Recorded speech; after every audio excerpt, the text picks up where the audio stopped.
Sorry, Mrs. Cavendish. A friend told me about you. Oh, yes? Good things, I hope. I offered her one of the camels I keep in a box on my desk for clients, but she opened her patent leather purse and took out a silver case and flipped it open with her thumb. Sobrani Black Russian, what else? When I struck a match and offered it across the desk, she leaned forward and bent her head, with dipped lashes, and touched a fingertip briefly to the back of my hand. I admired her pearl-pink nail polish, but didn't say so.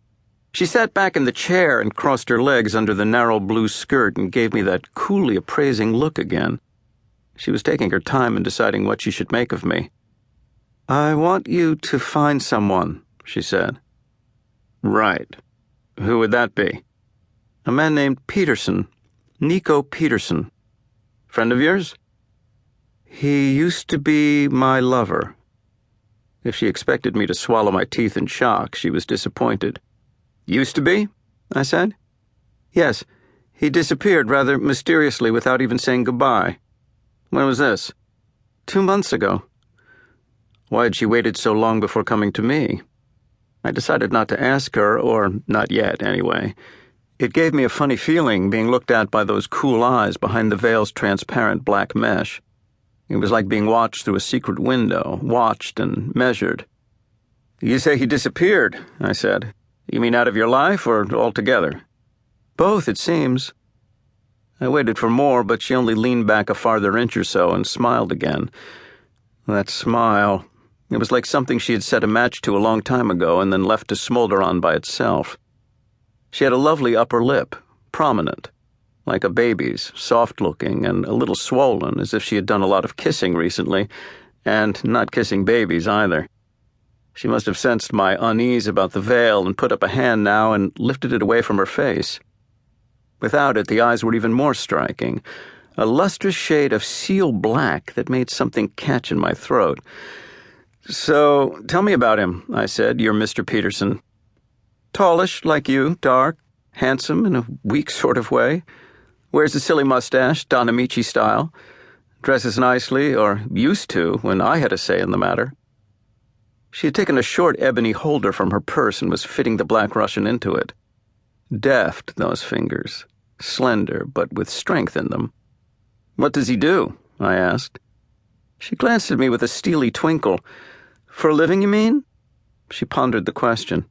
"He sees people," she said. This time I leaned back in my chair. "How do you mean?" I asked. "Just what I say. Practically every time I saw him, he was about to leave urgently. 'I gotta see this guy. There's this guy I gotta go see.'"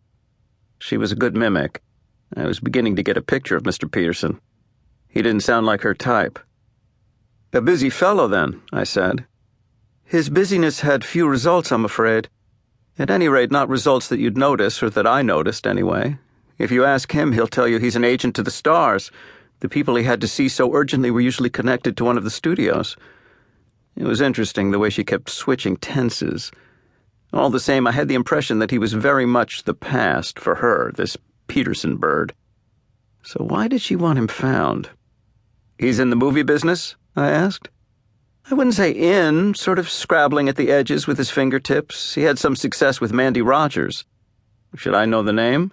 "Starlet, ingenue," Nico would say. "Think Jean Harlow without the talent." "Jean Harlow had talent?" She smiled at that.